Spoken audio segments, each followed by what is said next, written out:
누가인데 수신자가 누구로 되어 있습니까? 3절에 봅니까? 데오빌로 가깝게라고 되어 있습니다. 나도 그 모든 것을 처음부터 자세히 살펴보았으므로 데오빌로 가깝게 차례대로 써보내드리는 것이 좋겠다고 생각하였습니다. 이는 각하께서 이미 배우신 것들이 확실하다는 것을 아시게 하려는 것입니다. 그렇게 기록되어 있습니다. 누가복음을 기록하는 목적은 데오빌로가 이제 초보적으로 배운 기독교 진리의 확실성을 제공하는 데 있는 것입니다. 그래서 어떤 학자는 누가복음을 역사적인 확실성의 복음이다 그렇게 말하는 사람도 있는데, 역사적인 확실성의 복음이다. 우리도 늘 기본 진리에 대해서 많이 듣고 배웠지 않았습니까? 성탄절에 대한 설교를 누가 한두 번 안 들어본 사람이 어디 있겠습니까만은 정말 확신을 가지고 감격적으로 전하고 또 듣는 것은 중요하고, 또 그러한 그 확실성을 바탕으로 우리의 삶이 영향을 받게 되는 것입니다. 누가복음은 그는 이 복음서를 쓰기 위해서 분명히 오늘 본문에 보니까 처음부터 말씀의 목격자이며 일꾼된 자들이 우리에게 전해 주었던 그대로 나도 그 모든 걸 처음부터 자세히 살펴봤으므로 그랬는데, 그러니까 이 누가는 이 누가복음을 쓸 때 기존 자료들을 사용했음을 가리키고, 먼저 사도라든지 또 예수 그리스도와 직접 체험하고 만난 사람들의 간증을 통해서 성령으로 이렇게 기록한 것입니다. 이 누가복음뿐만 아니라 사도행전도 역시 바울의 동역자 누가가 기록된 것이고, 두 개의 책은 단권이라고 주장하는 그런 학자들도 있는데요. 분명한 한 가지는 단일 저자라는 것, 누가복음이나 사도행전이라. 학자들은 그 근거로 이 누가복음이나 사도행전은 소위 당시에 그 가장 서민들도 사용했던 그리거, 즉 헬라어를 썼는데, 그걸 유명한 코인의 헬라어라고 합니다. 이거 가장 평범한 어로 무식한 사람이나 유식한 사람이나 다 읽을 수 있도록 누가복음과 그 다음에 사도행전을 기록해서 이 데오빌로 각하, 상당히 그 고관 대작인 것 같아요. 각하라고 붙인 것 보니까 상당히 그런 직분 있는 사람이 복음을 듣고 예수를 믿었고, 그에게 예수 그리스도에 대한 이 복음을 자세하게 기록해서 그의 믿음을 확실하게 심어주려고 하는 그런 애정이 내포되어 있습니다. 누가는 사도는 아니지만 바울의 수종자가 되어서 듣고 배우고 살핀 바를 세례 요한의 때부터 이제 순서대로 체계적으로 기록했는데, 우리가 아는 대로 이 누가의 전직, 이 누가의 원래 직분은 의사 아닙니까? 의사. 그래서 이 누가복음에는 질병이라든지 그 다음에는 의학적인 용어, 병자에 대한 관심이 많이 나타나 있어요. 자기 직업은 못 속인다고 말했죠. 역시 기록한 성경에도 질병에 대한 거, 의학적인 용어, 병자에 대한 관심, 이런 것들이 많이 나타나 있습니다. 누가 병원이라는 병원이 많이 있더라고. 아마 좋은 의사였을 것 같아요. 그 다음에는 이제 5절로 11절까지 내용은 세례 요한의 부모에 대해서 말씀하고 있는데요. 거기 5절로 7절까지 우리 같이 한번 읽읍시다. 5절로 7절 시작. 유대왕 헤롯시대에 아비아조에 속한 사가랴라는 이름의 한 제사장이 있었는데, 그의 아내는 아론의 후손으로 이름은 엘리사벳이었다. 그들 모두 하나님 앞에서 의로운 자들로서 주님의 모든 계명과 규범을 흠없이 잘 지켰다. 그런데 엘리사벳은 임신하지 못하여 그들에게 자녀가 없었으며 둘 다 나이가 많았다. 세례요한의 부모는 늙도록 아이를 갖지 못한, 우리 조선시대도 마찬가지였지만 유대사에서도 자녀를 갖지 못한 건 큰 저주로 여겼단 말. 어떻게 이렇게 경건한 가정에 하나님께서 이 후손을 주시지 않았을까? 그런 의문점이 생기기도 한데요. 아무튼 뭐 늙도록 임신하지 못한 거예요. 근데 세례요한의 아버지 사가랴는 직분이 제사장이에요. 제사장이라는 것은 백성을 대표해서 짐승을 가지고 하나님 앞에 제사 드리는 그런 직분이고, 제사장이면 이 레위 지파고 아론의 후손인데, 세례요한의 어머니 역시 아론의 후손 아닙니까? 요새로 말하면 아주 믿음 좋은 남편과 아내, 아주 경건한 가정을 가졌는데, 이 경건한 가정 가운데 참 부족한 것이 없지만 아이가 없단 말. 또 여기 보니까 이 세례 요한은 10절 이하에 다윗 때 이제 제사장들을 24반열로 나누어서 1년에 2번씩, 한 번에 일주일씩, 그러니까 총 2주일이죠. 뭐 봄에 한 주일 하면은 가을에 한 주일 한다든지 24반열로 연 2회 성전에 들어가 일주일씩 봉사하는데, 이 사가랴는, 즉 세례요한의 아버지 사가랴는 8번째 아비야의 반열이라고 성경은 기록하고 있습니다. 그들은 하나님 앞에서 의인이라고 했고 모든 계명과 규범을 흠없이 잘 지켰다는 거예요. 그러나 자녀가 없었단 말이에요. 요새는 뭐 자녀 없어도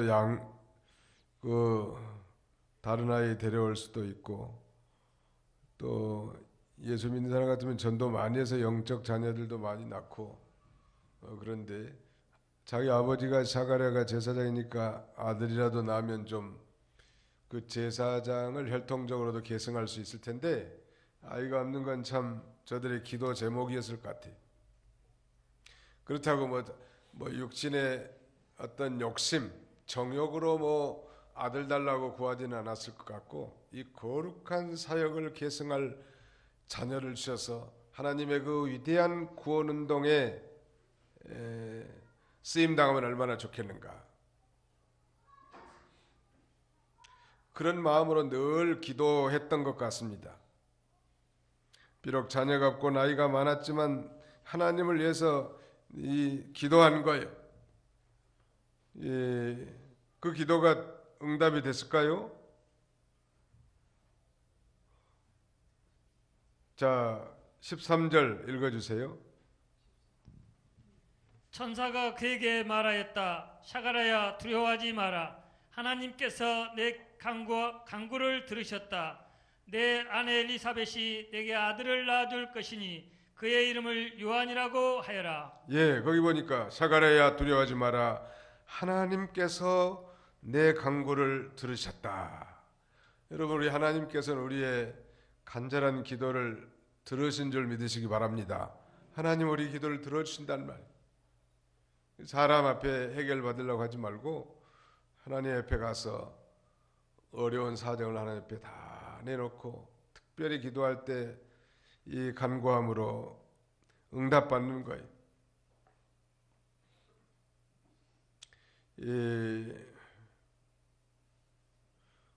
그 다음에는 여기서 우리가 한 가지 배울 수 있는 이 교훈 중에 하나는 이 경건한 가정에 대해서, 참 경건한 가정이란 말. 남편 사가랴와 부인 엘리사벳이 둘 다 아론의 계통, 참 믿음의 신앙 노선 출신으로서 이렇게 결혼해서 경건한 가정을 이뤘는데요. 이걸 통해서 우리가 배울 수 있는 교훈은, 이 경건한 가정을 이루려면 이 결혼을 잘해야 돼. 남자 처녀든 총각이든 결혼을 잘하는 게 큰 복이요. 그래서 우리 부모나 조부모님들은 우리 자녀손들이 믿음의 가정, 경건한 가정을 이룰 수 있도록 간절히 기도해야 합니다. 가정이 잘 안 되는데 경건생활이 어떻게 되겠으며, 부모가 경건생활 안 하는데 자녀들이 어떻게 경건한 길을 걸어갈 수 있겠냐는 말이에요. 그건 정말 어려운 일이에요. 여기 보니까 아론 바넬의 아가씨와 또 이 청년이 이 결합해서 이렇게 경건한 가정을 이뤘는데요. 가정이 바로 안 되면 믿음 생활이 안 됩니다. 그러니까 한 지붕에 두 가족이 살고 있는 거죠. 꿈이 다르고 비전이 다르고 생각하는 게 다르고 행동하는 게 다르단 말이에요. 그 얼마나 피곤한 일이에요. 같은 방향, 같은 꿈, 같은 비전, 같은 기쁨, 같은 즐거움을 가져야 되겠는데, 그래도 뭐 의사는 간호사하고도 많이 결혼하고 하더라고 보니까. 그다음에 무슨 뭐 변호사들끼리 결혼하고, 또 선생님들은 선생님들하고 결혼하는 경향이 상당히 있는 것 같아.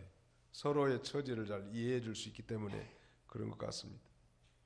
이 결혼은 좀 비슷하게 하는 게 좋아요. 나이도 좀 비슷해야 돼. 너무 차이가 많아가지고 부인은 한 20살 위고 남편은 20살 아래면 그 제대로 된 가정이 되기가 쉽지 않다. 그건 뭐 영화배우들이나 뭐 세상 쾌락을 쫓는 자들이야 뭐 상관없겠지만 비슷하게 하는 게 좋아. 괜히 뭐 신분 상승한다고 뭐 요새 말하면 흙수저가 금수저가 되겠다고 뛰다가 나중에 그 문제가 생길 수 있다. 서로 비슷한 게 좋아, 처지가. 그래야 대화가 좀 통하지 않겠어요? 너무 욕심부리지 마라. 처녀들이 요새 대학들 많이 나가지고 하늘 높은 줄 모르고 쳐다만 본다니. 시집 못 간 처녀들이 교회들마다 득실거려 지금. 아니 조금만 눈만 내리치면은 쎄버린 것이 경상도 말로 남자들인데 말이죠. 다들 눈만 높여가지고 아예 혼자 살든지 아주 뛰어난 백마탄 남자를 만나든지 둘 중에 하나만 선택하겠다는. 그러면 뭐 혼자 살아 그래. 그거 참 불행한 일이에요. 조금만 내려보면 많아요. 직업도 마찬가지입니다. 여기 중소기업들은 지금 일꾼들을 못 구해가지고 안달이에요. 3D 업종 같은데. 뭐든지 일할 정신을 가지고 나가면 되는 거예요. 뭐든지 하면 돼요. 건강하면 재산이라. 아무튼 강조하고 싶은 것은 경건한 가정은 저절로 이루어진 게 아니고 특별히 우리 청년들 결혼을 잘해야 합니다. 어떻게 결혼을 잘하는 것입니까? 어떻게 하는 게? 준비를 해야 돼. 하나님 앞에 기도하고 정말 믿음의 사람을 만나서 하나님 앞에 영광 돌릴 목적으로 그렇게 하나님 앞에 구하면 하나님이 또 만나게 해주시는 거예요.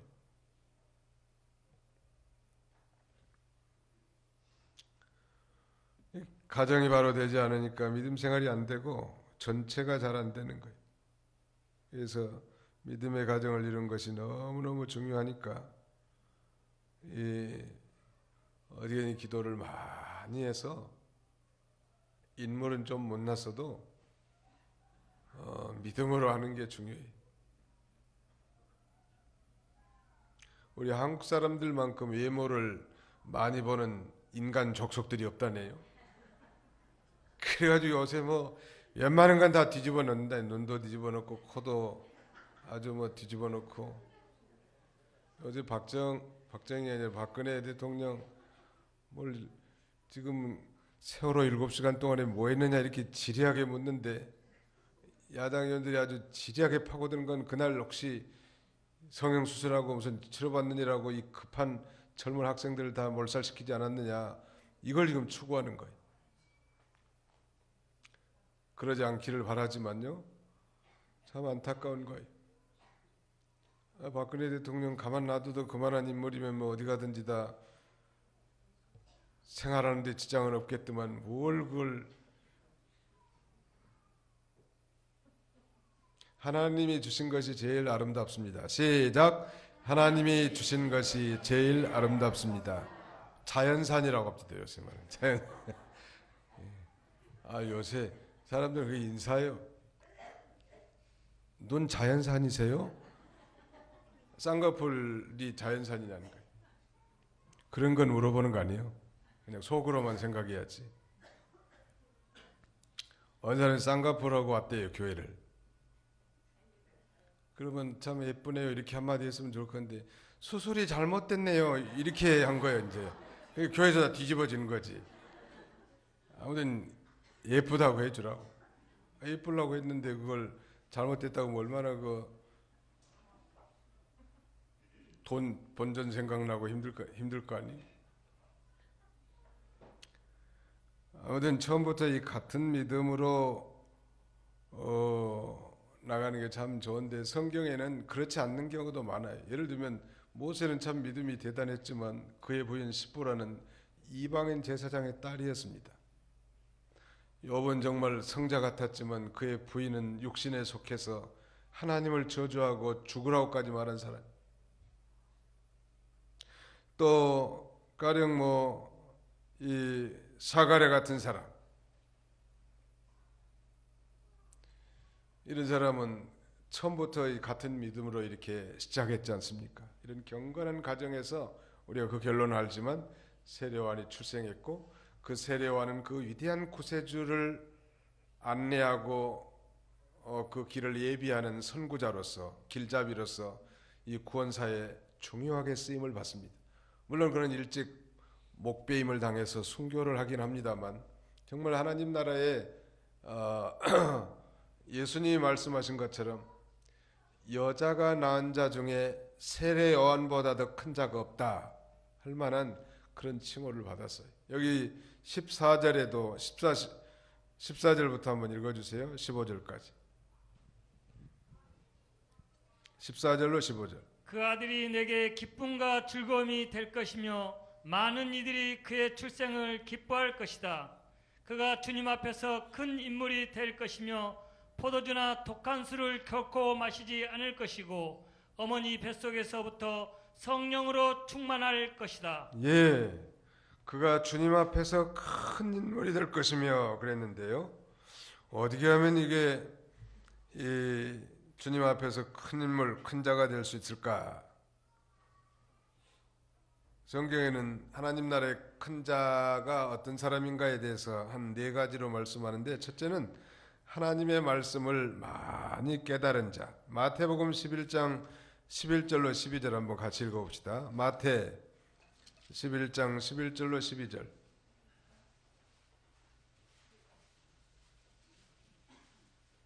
(11절만) 읽어봅시다. 마태복음 11장 11절 시작. 내가 진정으로 너에게 말하니 여자들에게서 태어난 자들 가운데 세례자 요한보다 더 큰 이가 일어난 적이 없다. 그러나 하늘나라에서는 가장 작은 자라도 그보다 더 크다. 그러니까 세례요한 당시에는 세례요한이 가장 예수님에 대한 진리를 많이 깨달은 자인 것입니다. 진리를 많이 깨달은 자가 큰 자예요. 그 앞에 마태오 5장 19절, 마태오 5장 19절 거기도 같이 한번 읽어봅시다. 마태오 5장 19절 시작. 그러므로 누구든지 이 계명들 가운데 가장 작은 것 하나라도 버리고 사람들을 그렇게 가르치는 자는 하늘나라에서 가장 작다고 불릴 것이다. 그러나 누구든지 그것을 행하고 또한 가르치는 자는 하늘나라에서 크다고 불릴 것이다. 하나님 말씀을 행하면서 가르치는 자, 즉 지키는 자가 큰 자예요. 하나님 말씀 아무리 많이 들어도 그 말씀을 이제 자기 것으로 삼아서 우리의 삶 가운데 지키는 자가 큰 자예요. 또 마태 18장 4절 어떤 사람이 하늘나라에서 큰 자인가? 마태 18장 4절 같이 읽습니다. 마태 18장 4절입니다. 시작. 그러므로 누구든지 이 어린아이와 같이 자기를 낮추는 자가 하늘나라에서 큰 자이다. 어떤 사람이 하늘나라에 커요? 예, 어린아이 같이 자기를 낮추는 자, 겸손한 자가 하늘나라에서 큰 자예요. 그 다음에는 마태 20장 16절 거기로 2장 넘겨서 마태 20장 16절 같이 읽습니다. 시작. 이와 같이 마지막이 으뜸이 되고 으뜸이 마지막이 될 것이다. 먼저 된 자가 나중되고 나중된 자가 먼저 될 것이다. 예수를 늦게 믿었어도 정말로 주님을 사모함으로 간절히 찾고 따라가는 자가 큰 자가 되고 역사적으로는 유대인들이 먼저 된 자지만 결국 이방인들이 앞장섰단 말이에요. 먼저 된 자가 나중되고 나중된 자가 먼저 될 것이다. 하늘나라에서는 이런 일들이 많이 있다고 성경은 증거합니다. 이게 저 나중에 전도받아서 교회에 나왔다고 해서 피레미로 생각하면 안 돼. 오히려 그런 사람들이 더 열성적으로 교회를 섬기고 받들어 나갈 수 있는 거예요. 그래서 우리 하나님 나라에서는 역전 드라마가 많아요. 내가 예수 믿은 지가 몇십 년이고 뭐 내가 이 교회 다닌 지가 언제고 직분을 내가 언제 받는데 이제 뭐 막 들은 사람이 깨불고 있어. 누가 그런다고 하면 그건 잘못된 생각이에요. 먼저 된 자가 나중 될 수 있다고. 더욱 겸손하고 더 말씀을 지키고 더 말씀을 깨닫고 겸손히 섬기는 자가 큰 자지 가오젠다고 큰 자가 아니에요. 세례요한은 아주 큰 자가 될 거라는 거예요. 주님 앞에서 또 사람 앞에서도 아주 뭐 기쁨과 즐거움이 되고 그의 출생을 다 기뻐한다. 많은 사람들이 참 이런 자가 되면 얼마나 좋겠습니까? 우리 주변에서도 보면 그 참 어린 학생들 아이들이 믿음으로 살고 반듯하게 하나님 섬기는 모습 보면 참 네 집 아들이고 네 집 딸인지 몰라도 참 대견스럽고 자랑스럽단 말이야. 내가 만일 처녀라면 다시 시집가서 나도 저런 아이로 키우고 싶다. 아마 그런 생각도 들 거야. 아마 이 기회는 지나갔어. 그러나 우리 자녀손들 위해서도 기도하는 거예요. 그 우리 손자 손녀들이 그렇게 좋은 믿음으로 자라갈 수 있도록 우리가 후원하는 것입니다. 선사가 나타나가지고 세례 요한에 대해서 몇 가지 지시를 해주는데 아들을 낳으면은 이름을 요한이라고 지으라고. 예수님도 마찬가지 먼저 그 가브리엘 천사가 나타나서 탄생 고지와 함께 아들을 낳게 될 건데 이름을 예수로 하라고. 이는 자기 백성을 저희 죄에서 구원할 자라고 미리 말해줬잖아요. 자기 그 인격에 합당한 이름을 지어주는 거예요. 세례 요한도 마찬가지. 이름을 지을 때 하나님의 뜻대로 짓는 거 참 중요한 것 같고요. 이름은 인격을 의미하는 것으로 순종하는 인격을 소유해야 합니다. 목회자다 보니까 이름 지어달라고 하는 사람들이 좀 있어서 여러 사람 이름 지어준 애가 있는데 가령 뭐 제가 주례해가지고 아이를 낳았는데 이름 지어달라고 그래서 하나는 주경이라고 제 남자아이. 주경이는 뭐겠죠? 주님을 경외하는 아이가 되게 잘 키우라고. 주님을 두렵고 떨림으로 섬기게 해달라. 또 두 번째도 아들 낳네.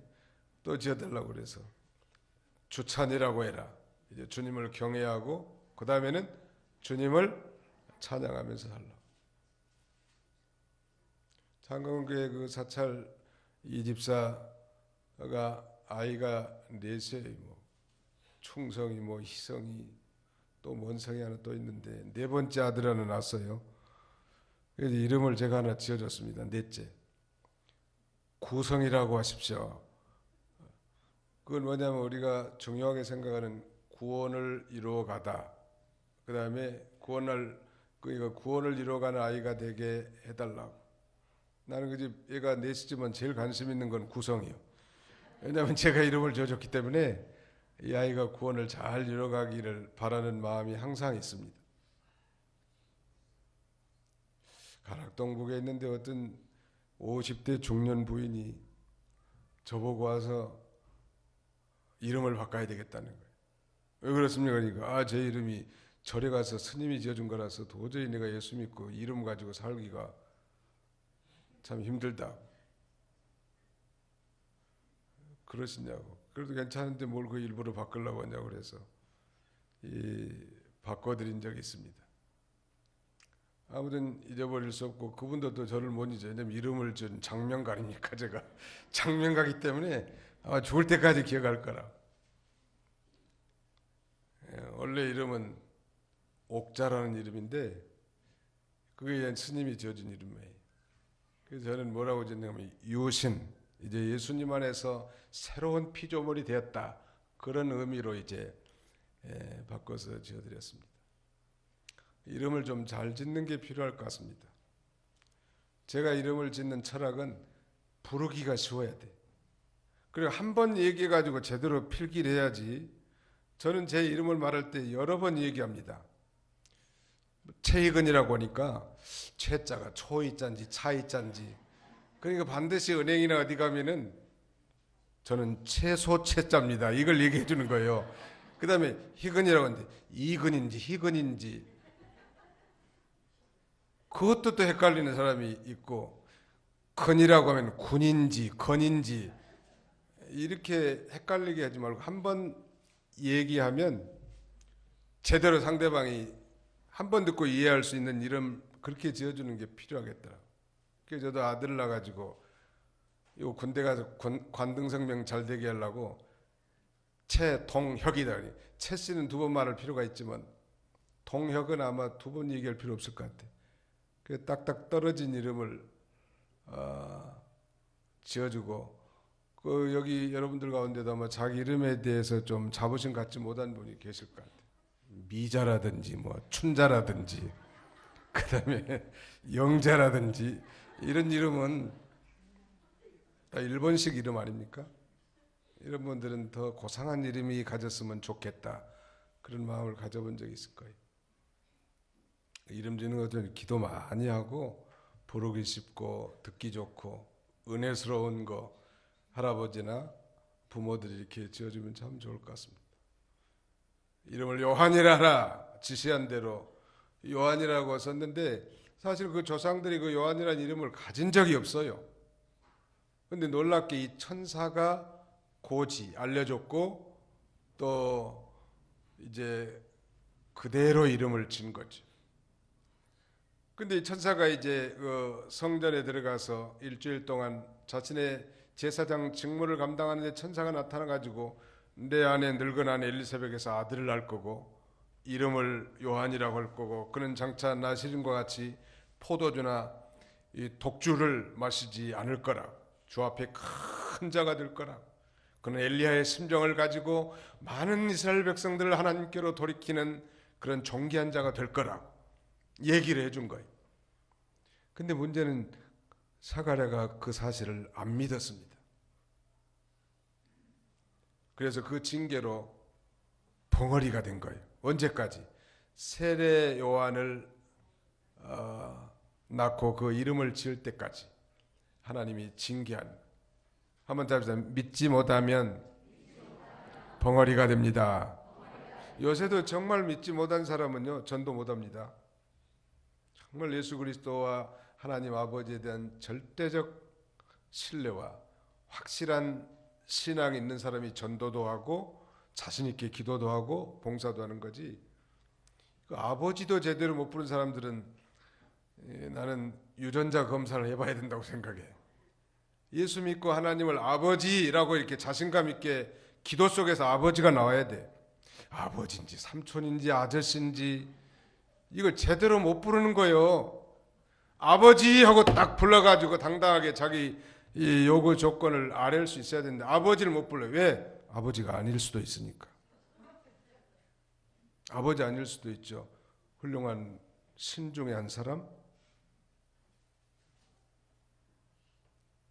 뭐 이방 많은 신들 가운데 한 분, 뭐 그런 정도로 이해한 사람 아버지를 못 부르는 거예요. 정말 예수님으로 말미암아 예수님을 영접하는 사람, 예수님의 이 오심, 이 탄생 성탄절을 맞아서 그 예수님의 오신 목적을 제대로 깨달은 사람, 그래서 그 예수님을 영접하는 사람은 하나님의 자녀가 되는 권세를 주셨다고 하지 않았습니까? 자녀이면 하나님을 아버지라고 부를 수 있어야 돼요. 한번 해봅시다. 하나님 아버지, 감사합니다. 그 한마디면 끝나는 거예요. 이제 아버지가 있으니까 우리 자녀된 우리를 책임져 줄까요? 안 줄까요? 금년에만 책임져 줄 거예요? 내년엔 책임 안 져 줄까요? 내년에도 틀림없이 책임져 줄 거라.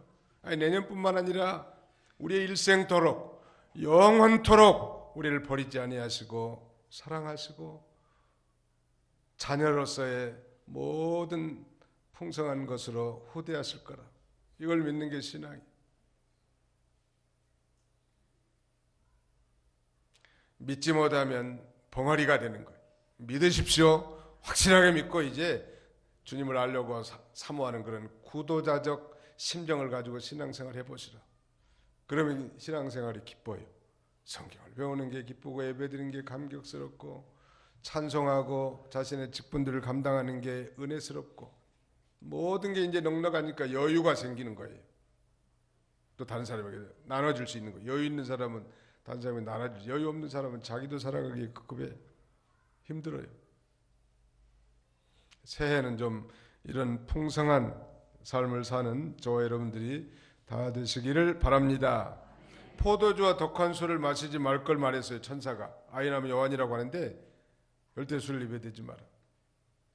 우리 장로고시 시험 치면 이 장로들에게 어떤 질문을 하냐면 나는 술과 담배를 피우는 사람을 집사로 세우지 않겠습니다. 그걸 선언해야 돼. 다시 말씀드리면 술을 마시고 담배를 피는 이 신자를 집사로 세우는 것이 가능하뇨? 라고 묻는 거예요. 만약에 가능하다고 하면 그건 낙제예요.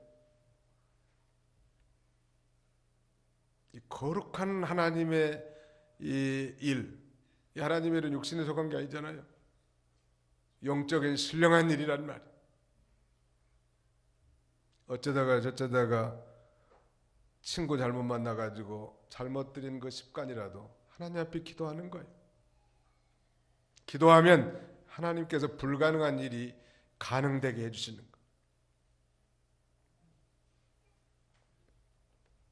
어떤 사람은 교회에서는 담배 술 안 하는데 저 뒷골목에 가가지고 은근하게 한 잔씩 한다니. 그러다 어느 날 누구를 만났대요. 성가대장을 만났대. 좁은 땅이니까 말이죠. 피한다고 해도 뒷골목 가서 한 번 만날 거 아닙니다. 그게 만난 게 중요한 거죠. 항상 하나님은 불꽃 같은 눈으로 다 쳐다본 줄 알고 하나님 나도 이제 그리스도인으로서 경건하게 살게 해주시고 이런 소원을 가지고 이제 나는 불가능합니다. 이 습관을 어떻게 고치겠습니까? 못 고칩니다. 인간의 힘으로는 절대 불가능합니다. 인간의 의지 가지고 힘들어. 주님 도와주시옵소서. 그래서 이제 거룩하고 경건한 삶을 살게 해주시고 성령의 충만함을 있게 해주옵소서. 여러분 제가 목사입니다. 목사인데도 늘 이 동네 술집도 많잖아요. 우리 교회 앞에. 거기 옆에 앉아서 술 한잔 헐짝헐짝 하고 있으면 아마 주일날 교회 나온 사람들이 별로 없을걸요. 비록 그 자체가 죄는 아니라 할지라도 우리 경건한 신앙생활의 치명적인 방해 요소예요. 이 하나님의 거룩한 사명을 수행할 사람에게 있어서 우리는 성령의 충만을 입도록 또 힘써야 합니다. 그 다음에 태어날 이 세례요한은 엘리야의 영과 능력으로 주님을 맞이할 준비라는 주님의 길을 예비하는 그런 자인데 엘리야의 영과 능력은 그거요. 죄를 미워하는 그런 심령이고요. 이스라엘 백성을 하나님께로 돌이키고자 하는 그런 심령이고 모든 것을 세워나가는 심령이죠. 엘리야의 심령과 능력이라고 옛날 성경은 그렇게 번역하고 있습니다. 죄를 미워하는 심령, 그 다음에 모든 것을 세워나가는 심령, 이스라엘 백성을 하나님께로 인도하고자 하는 전도하고자 하는 그런 심령이 엘리야의 심령이 그런 걸 쳐다보고 견딜 수 없어 하고 하나님의 나라가 무너진 걸 애통해하고 그 다음에는 모든 것을 바로 세워나가고자 하는 그런 심정이란 그게 바로 세례 요한의 이 사명이라고 말해줬고 천사가 고지해준 대로 이제 시작하려는 자신과 그 아내가 늙었기 때문에 아들을 낳으리라고 하는 하나님의 뜻을 온전히 받아들이지 못했지만 그러나 하나님의 뜻은 그대로 성취되었고 그 다음에는 태어났고 요한이라고 이름을 지었는데 그때에 의해서 이제 입이 열리고 풀렸습니다. 그로부터 이제 세례 요한이 출생한 것으로부터 세례 요한이 잉태된 후로 한 6개월 후에 마리아에게서도 성령으로 이제 잉태되지 않습니까? 그러니까 세례 요한이 예수님보다 6개월 먼저 태어나죠. 6개월 먼저 와서 바로 예수님의 구원의 길을 예비하는, 즉 왕의 길의 행차를 예비하는 그런 선구자로의 쓰임을 받게 됐고, 마리아의 엘리사벳 집 방문 시에도 엘리사벳 안에 있는 이 세례 요한이 성령으로 충만해서 뱃속에 계신 마리아의 뱃속에 계신 그 예수님을 찬양한 내용으로 오늘 본문의 내용이 마무리되고 있습니다. 우리 누가복음을 통해서 우리가 이제 앞으로 은혜 받을 텐데요. 여러 가지 교훈들이 많이 있지만 우리 가정들을 사가랴의 가정처럼 경건한 가정으로 세울 수 있도록 늘 우리가 힘쓰고, 또 우리가 하나님 나라의 큰 자가 되도록 늘 하나님의 말씀을 많이 깨닫고 또 그 말씀을 그대로 지키는 생활을 하고 지극히 어린아이처럼 낮아져서 섬기고 힘쓰는 그런 저희가 다 되시는 저와 여러분들이 되시기를 간절히 바랍니다. 기도하겠습니다. 하나님 아버지, 감사합니다.